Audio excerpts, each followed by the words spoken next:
Storytime, I got my boyfriend back for cheating on me by getting him arrested. It was the summer before my sophomore year in high school, and my sister just got accepted to a college that was 25 minutes away from our house. So I would always hang out with her and her friends and go to parties with them. Well, there was this one guy in her friend group that I really liked, and he was 22. And he also had a girlfriend. But did that stop me? No, because he was really hot. And because we would hang out all the time, him and I were getting super close. We would FaceTime each other all the time. We would hang out even when we weren't with my sister and her friends. Well, the one night I'm sitting at home and I get a call from him. And he's like, my girlfriend and I broke up. I really need someone to talk to. And I'm like, aw, you can come over. I'll comfort you. So he comes over and I comfort him, and then we do the nasty. And the next morning I had to sneak him out my window because my parents would have flipped shit. So him and I start dating after that. And then Halloween weekend comes up. And I go to a party with my sister and our friend group, like for part 2.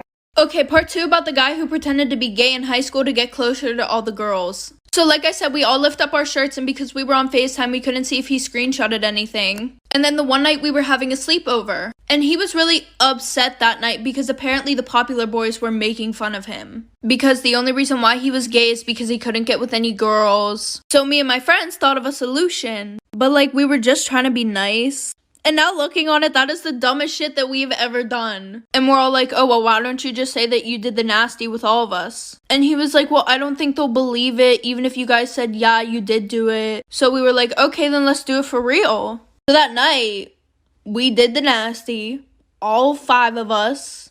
So that morning, we all wake up and he's literally gone. He didn't wake us up to say goodbye, which wasn't normal. So the weekend goes past. Monday, we go to school. And in the morning, my friends and I have time to walk around and everybody's just staring at us, like for part 3. Part 3 about the guy who pretended to be gay to get closer to all the girls. So like I said, we got to school and everybody's just looking at us. And all of a sudden, we get tagged in this Instagram account. And there's a video of all 5 of us doing the nasty in my bedroom. There's pictures of me and my friends getting undressed.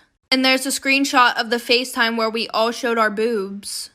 And under the post, he was exposing a bunch of shit about us. And my one best friend was literally crying so hard because everybody now knew that she was born with both parts. And also after gym class, we would just tell him to come in the locker room. And the teacher didn't care because he was gay. So there were also a bunch of pictures of other girls on there too. I'm not even going to talk about the legal trouble, but my parents made me move schools because they cared about my image and they didn't want me hanging out with any of those friends anymore. He got expelled. The teacher got fired for that bullshit. So that just ruined having a gay best friend for me. Oh, also, my parents saw me have a foursome in my bedroom. Storytime about how I found out that my mom fucked my boyfriend. So a little background information. My mom had me whenever she was 15. So we were always super close because we were so close in age. Well, during my senior year of high school, I started dating this guy. I was 18, he was 20. Well, after dating for a little bit, it was time for me to go off to college. And we didn't want to do long distance, so we kind of just cut it off. And instead of going to college, he just wanted to work, so he stayed in my hometown. And he was pretty close with my mom, too, because during my school year, he got kicked out of his parents' house and came and stayed with us for a month. And we're going to call him Bryce. Well, I get a text from my mother the one day, and she's like, hey, honey, Bryce wants to know if he can come stay here. His parents kicked him out again. And I was like, no, that's weird. We're not even dating. What the fuck? And her response was, well, honey, I'm a good person, so I'm not going to listen to what you say on this one. He's going to come stay with us. And I wasn't even living there at the time, and she was going to let him stay there, for part 2. Part 2 about how my mom fucked my boyfriend. So like I said, my mom was trying to be a good person, so she let Bryce stay there. Well, then COVID hit, and my college was basically like, yeah, you guys can't stay here anymore, go somewhere else. So I packed up my things and I went home. And she told Bryce that he couldn't stay there anymore because I didn't feel comfortable with it. As she should. Well, then she started acting really weird.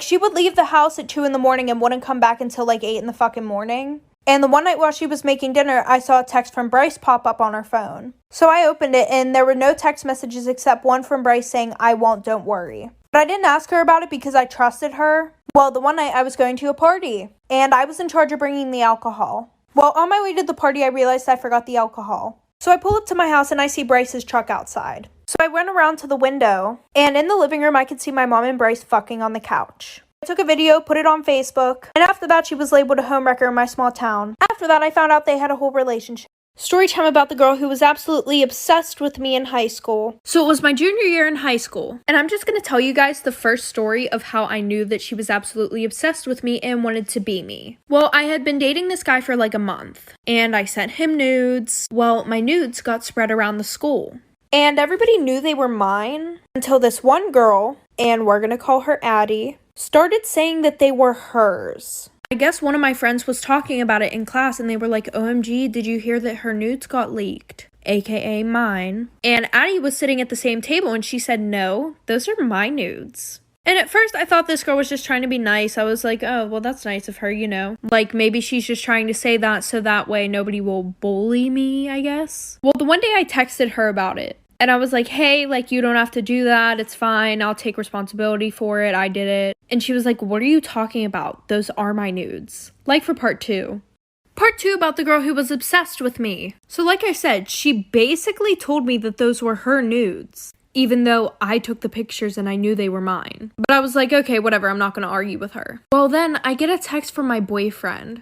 And he goes, what the fuck? You're so weird. Why would you send me somebody else's nudes? And I'm just sitting there like, what the fuck? And I tried to explain to him that I had no fucking clue why this girl was saying they were hers. But then he said that I was weird as fuck and he broke up with me. So like a week later, I see them walking around school together. And my friends tell me that they're now dating. And I really wasn't that mad about it. I was like, okay, maybe that's the only way that she could think of to get a boyfriend. Well, I forgot that my Instagram was logged in on his phone because he had super bad trust issues and wanted to make sure I wasn't cheating on him. So I text him and I'm like, hey, can you take my Instagram off your phone? And I saw that he read my text message, but I got no response. Well, a week later, you guys are never gonna guess what fucking happened, like for part 3. Part 3 about the girl who was obsessed with me. So like I said, I texted him and I got no response back. So I run into him the next day at school. And I'm like, hey, did you get my text? And he's like, text about what? And I was like, taking my Instagram off your phone? And he was like, oh yeah, Addie did it, don't worry. And I didn't think anything of it because, you know, I'm like, oh well, she's done torturing me. Well, I was very wrong. So in my first period, I went to go sit with my group of friends, because all 3 of us had that class together. And when I walk in, I realized that Addie is sitting in my seat. So I pull up a chair to the table, and they were all ignoring me and texting each other right next to me. So I was like, okay, what's wrong? And one of my friends goes, oh, nothing, just the fact that you DM'd Gigi and I's boyfriends, saying that we were whores and that they should date you. By the way, Gigi was my other friend. And after that, this bitch Addie has the nerve to make the comment, that's really fucked up. Why would you do that? So then I beat her ass and lost all my friends. Story time about how I almost died when I was 4 years old. So my mom was at work and my dad and I were at home. And my dad was watching TV while I was trying to do headstands. I don't know, guys. I thought I was an acrobat at the time. So anyways, I had a penny in my mouth. I know, it's super dirty. Don't come at me. I was 4. I didn't know. And my dad didn't know. And every time that I would do these headstands, I would roll over onto my back. Well, I rolled over and I started choking. And my dad looks over and I'm laying on the floor literally like freaking dying. He's freaking the hell out. So he calls 911 and I got rushed to the hospital in an ambulance. And the penny was sticking straight up at the time, so nobody was really worried about getting it out right then and there. And my throat was like holding that penny in place, so no, my dad couldn't do the Heimlich or whatever the heck it's called. Well, the penny flipped. And I stopped breathing and everybody was freaking out and they had to hurry up and get it out before I died. Hi everyone. So I'm going to address something while I'm taking off my makeup today. So on my page recently, I realized that a lot of boys made it to my page and that they thought it was okay to go on my videos of me doing my makeup and taking my makeup off and comment rude shit about how I looked and about how one wipe and it's all gone. So let me clarify something real quick. I really don't give a shit about your opinion, to be honest, or nobody's opinion. I really don't care. Because last time I checked, I'm not putting on makeup for you. And I don't spend all my money on makeup to look the same. And if you really thought that that one snarky ass comment was going to make me stop doing my makeup and overthink my life decisions, you have a better chance of hitting the lottery. So I thought that I would just put that out there next time you want to waste your energy on commenting rude stuff on my videos. And unless you have a fucking degree on how much makeup I should be putting on, I could give 2 shits less. Alright, this is Put a Finger Down actual Bruh Girl edition. Put a finger down if you swear like a sailor. Put a finger down if you're often too loud in public but you don't really realize until someone else tells you. Put a finger down if you're usually pretty awkward in social settings. Put a finger down if you do the hand thing a lot. Put a finger down if you're okay burping and farting in front of your boyfriend. Put a finger down if you often overshare to strangers. Put a finger down if you don't really know how to dress when you're going out with other people. And put a finger down if you can't pick an aesthetic for yourself. Put a finger down if you have messy handwriting. Put a finger down if you love Halloween. Put a finger down if you're always hungry. Put a finger down if you poke your boyfriend or significant other's butthole often. Put a finger down if you don't shave every day. Put a finger down if you are not a lightweight. Put a finger down if you can wear minimal to no makeup on the daily. Put a finger down if you don't do your hair every day. And put a finger down if your favorite word is fuck. Y'all, TikTok is playing games with me right now. What the fuck? So I can talk about bitches having threesomes, but you won't let me say titties in a fucking TikTok. Make it make sense.